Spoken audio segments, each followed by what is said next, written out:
moine se leva, les deux bras étendus, et sous ses bras pendaient deux couteaux aiguisés. Il souleva deux seaux lourds, chacun rempli de 25 kg d'eau. Sa tâche consistait à traverser une ruelle étroite en montée, atteindre le sommet de la montagne et verser l'eau dans le ravin en contrebas. C'était très difficile, car il devait garder les bras complètement tendus tout en maintenant son équilibre. Si ses bras s'abaissaient ne serait-ce qu'un peu, les couteaux transperceraient à son corps. Au début, il échoua à plusieurs reprises, mais comme les promotions arrivaient rapidement, il commença à porter 300 seaux d'eau chaque jour. En quelques mois, il surpassa tous les autres disciples. Désormais, lorsqu'il soulevait deux seaux, on aurait dit qu'il volait. De plus, il lui restait assez de force pour aider les autres. Quand le maître l'apprit, il expliqua avec colère: n'aide pas les autres pendant l'entraînement, car ils perdront l'occasion de mettre à l'épreuve leur propre force. Le moine s'inquiéta un instant, puis comprit. Avec la permission du maître, il passa au niveau suivant. Cette fois, l'entraînement fut assez inhabituel. Il devait écouter attentivement le son du poisson de bois du maître et frapper une cloche avec un marteau spécial à chaque rythme. Au début, le moine n'était pas content. Il pensait que faire sonner la cloche était inutile, mais dès qu'il leva le marteau, il se rendit compte de la difficulté de la tâche. Le marteau ne pesait que 10 kg, mais il était fixé à une longue tige de bambou flexible. Le tenir donnait l'impression qu'il pesait 120 kg.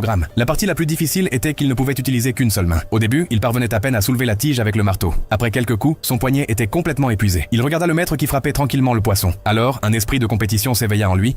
Il serra fermement le marteau et continua à frapper la cloche. Son poignet fut blessé, mais il ne céda pas. Après quelques mois, il apprit à tenir l'extrémité inférieure de la tige et devint plus rapide et plus précis en frappant. Il réussit l'épreuve et fut nommé superviseur du pavillon des écritures. Après cela, il commença le niveau suivant. Désormais, il devait se tenir entre deux grands bâtons d'encens allumés. Son regard devait rester fixé sur les flammes. Sa tête ne devait pas bouger pendant qu'il observait le feu. Au début, il était confiant. Ses yeux suivaient rapidement les flammes, mais à mesure que le maître augmentait la vitesse, sa tête commença à bouger et il se brûla avec le feu. Le maître l'avertit sévèrement: tes yeux peuvent bien bouger, mais pas ta tête. Réessaie. Cette fois, il demeura complètement serein. Il stabilisa totalement son esprit.